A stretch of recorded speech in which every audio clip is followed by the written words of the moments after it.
Hi guys, today I have the Yamaha earbuds and I'm going to show you how to clean them.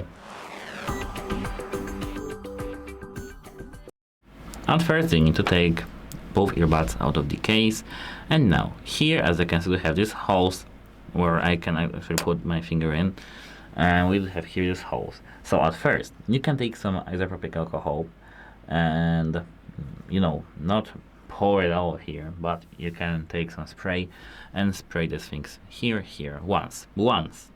Take some cleaning tool, for example some brush, and clean this here with brush.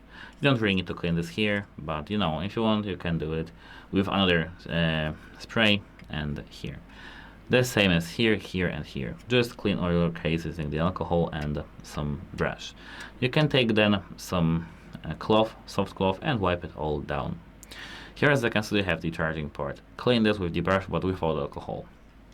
Now let's move to the earbuds.